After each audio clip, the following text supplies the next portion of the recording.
শীত মানে পিঠাপুলির উৎসব। অন্যান্য পিঠার মতো পোয়া পিঠাটা অনেক জনপ্রিয়।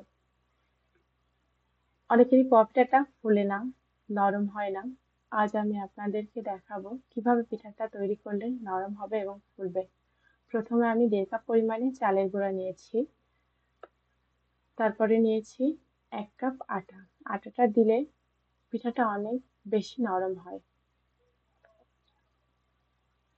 এবার দিব 1 কাপের 4 ভাগের 3 ভাগ পরিমাণে চিনি। চিনির পরিবর্তে আপনারা গুড়টাও দিতে পারেন, খেজুরের গুড়। এতে পিঠার টেস্টটা অন্যরকম হবে। তারপর দিব সামান্য লবণ। এবার উপকরণগুলো মিশিয়ে নিব। তারপরে অল্প অল্প করে হালকা কুসুম গরম জল দিয়ে এটাকে মেখে নিতে হবে। কুসুম গরম জল দিয়ে মাখলে পিঠাটা অনেক বেশি ফুলে এবং নরম হয়।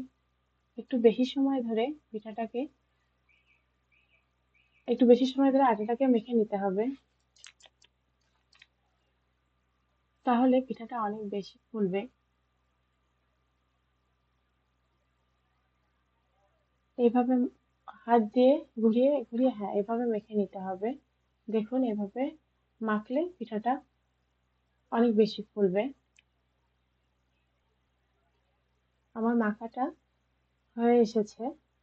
এবার আমি দেখাবো ঘনত্বটা। এই যে এরকম হবে, এরকম ঘনত্ব হবে। এবার আমি 5 মিনিটের জন্য এটাকে রেস্টে রাখবো।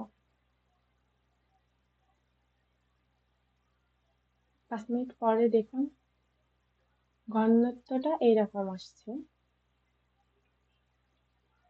চালের গুঁড়োটা ফুলে ঘনত্বটা একটু ভালো হয়েছে। এবার আমি চুলায় তেল বসিয়েছি। এবার তেলটা গরম হয়ে আসলে আমি পিঠার ব্যাটারটা তেলে ছেড়ে দিয়ে দিব। দেখুন পিঠাটা কত সুন্দর ফুলছে।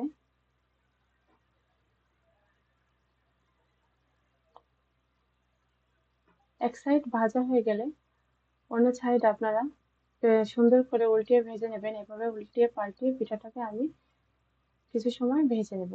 দেখুন পিঠাটা আমার রেডি হয়ে গেছে। আপনারা আমার এই রেসিপিটা ফলো করে পিঠাটা তৈরি করলে আপনাদের পিঠাটা খুব সুন্দর ফুলবে।